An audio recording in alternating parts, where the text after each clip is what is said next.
क्या आप मानते हैं कि पढ़ाई की कोई उम्र नहीं होती? Do you believe there is no age limit to learning? Think about the last time you helped your grandparents with WhatsApp or showed them how to make a video call for the first time. At first, they might have looked at the screen with worry.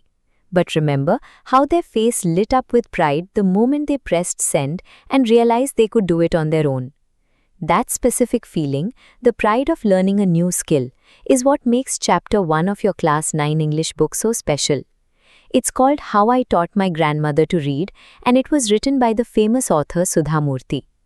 This story shows us that the same drive we see in our grandparents today when they use technology is what drove Krishtaka to want to read decades ago. We start in a village in North Karnataka.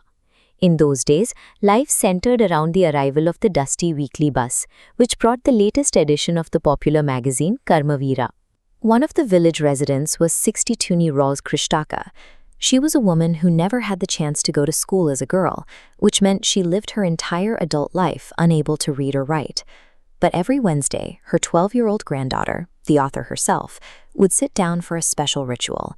She would read the latest episode of a serialized story called Kashi Yatre out loud so her grandmother could follow along. Krishtaka loved this story because it followed an old woman's journey to the holy city of Kashi. Since Krishtaka had never been there herself, hearing the story was the only way she could experience that spiritual journey. At this point, the grandmother's connection to her faith and her entertainment depended entirely on the reading skills of a child. But then, the granddaughter has to leave the village for a week to attend a wedding, and the Wednesday reading routine is broken. While she is away, the magazine arrives. Krishtaka opens it and sees the picture for the next chapter of Kashi Yatre. But because she can't read, she just sits there, rubbing her hands over the page, as if she could feel the meaning of the words. She is stuck. She wants to know what happens next, but she feels too embarrassed to ask anyone else in the village to read a story to her. In that moment, Krishtaka feels a deep sense of regret. She realizes that despite a lifetime of experience, she is still powerless to do this one simple thing because she never went to school. Being unable to read felt like being locked out of her own interests. Her time alone with the magazine made her realize exactly how much she was missing by relying on others. When the granddaughter finally returns, she finds her grandmother, who was usually always smiling, sitting in tears. Krishtaka makes a vow. She tells the 12-year-old that she is going to learn the Kannada alphabet. She even sets a deadline. By the festival of Saraswati Puja, she will be able to read a novel on her own.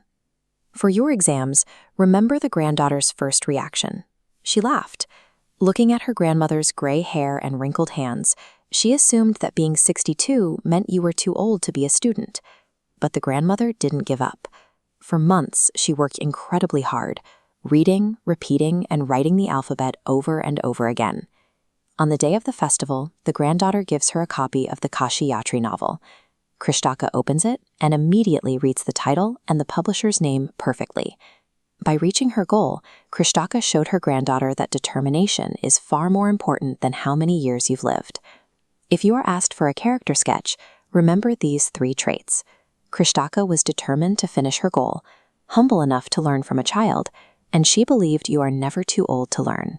This leads to the first theme, education as a tool for independence. By learning to read, she finally stopped having to wait for someone else to help her. The second theme is breaking stereotypes. The story proves that learning isn't just for children in a classroom, it's for anyone with the will to try.